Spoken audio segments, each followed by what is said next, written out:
But I want to say that what Occupy people did to fill that gap, to fill that void and create their media has been a model for what the entire decade since Occupy, what activists and the entire social movement era that we're in has now come to almost master. It created its own viral media that went around the mainstream. It knew the mainstream would not cover it. It wasn't capable of using the language and the aggressive confrontation against the system and the structural systemic ills of our system. So Occupy by Twitter, by Facebook, remember these things were new. We had just gotten cell phones in our pockets, like very recently, prior to 2011, maybe 2009, 10, viral video. We had never done that before Occupy Wall Street. We used the new technology that was literally in our hand and new forms of organizing with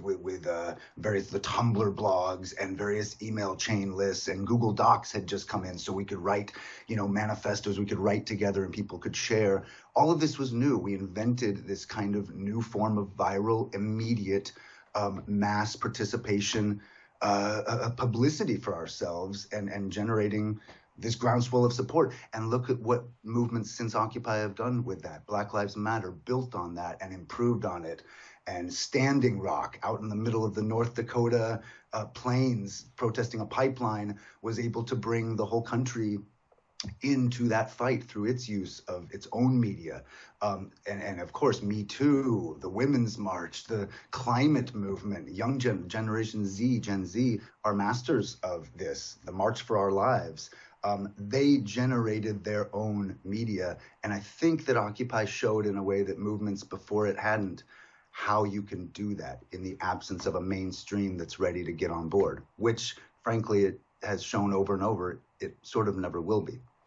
So let me get to, some of my criticisms of it, because the left, we get sort of used to, well, we won this moral victory. And I'm like, what about the actual victory? I care more about the actual victory. We gotta get to that part. And so, part of me, look, I want to, pay homage to the movements that came before us and, give them their due diligence. I don't want them to look at me or my criticisms or whatever as like that's, enemy rhetoric or you're conceding ground to the other side or whatever. That's not my intention here. But when I look at the downsides, not just of Occupy, but of actually all the movements you just mentioned, March for Our Lives, the Pussy Hat March, what was it? The Women's March, right? The Black Lives Matter, in the previous summer. When I look at all of them, I have two main criticisms. One of them is, and this is a general issue I see on left versus right. Like you mentioned the Ottawa protest before. That's being run by ex-military and ex-police.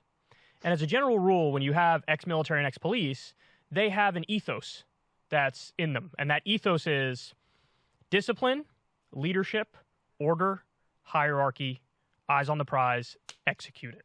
Okay? That's what I see from the right. On the left, and maybe it's by our very nature, I don't know, but we almost believe in democracy and egalitarianism and bottom-up organic approaches to a fault. To the extent where if somebody emerges as some sort of a leader or somebody tries to, hey, let's have like discipline and order here. It's like, well, discipline and order are like fascist, man. And so there's like, there's that criticism. And then the other criticism is, and again, you see big difference between the Ottawa protests and what happened with left movements, is that the Ottawa protests from the very beginning, it seemed very clear, like, we're against the mandates. Why are you protesting? Well, we want to end the mandates. Okay, you talk to a lefty, hey, why are you here?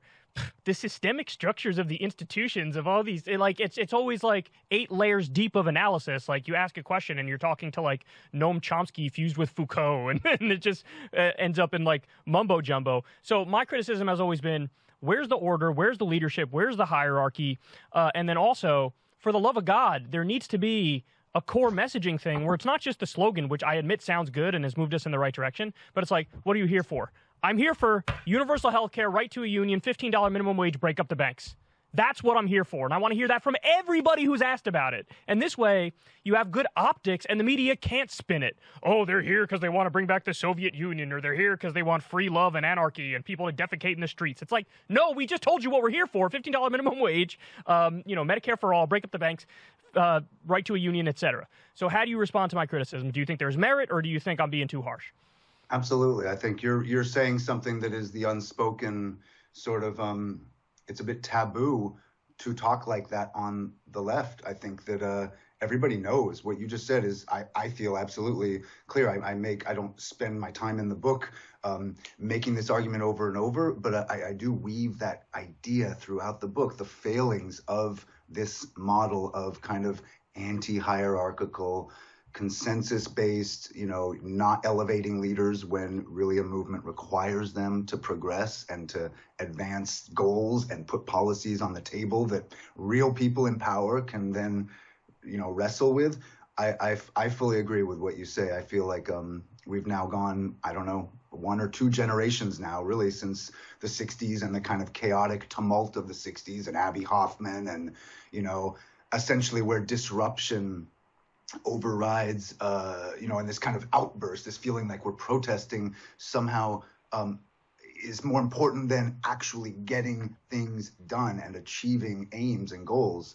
I really agree. I think the left is in this, I wouldn't call it paralysis because it's constantly, there's things evolving and moving, but I think that until it figures out how to harness its own power, because really the majority, as we see on the issues that you just mentioned, $15 wage, healthcare for all, eradicating student debt, or at least making college debt free, massive climate change proposals, union, these are majority, gun violence. I mean, you go down the list, and although our Congress fails to act, these are 60, 70, sometimes 80% support from the American public, right? Over and over, taxing the rich, reining in banking the banks and corporate power.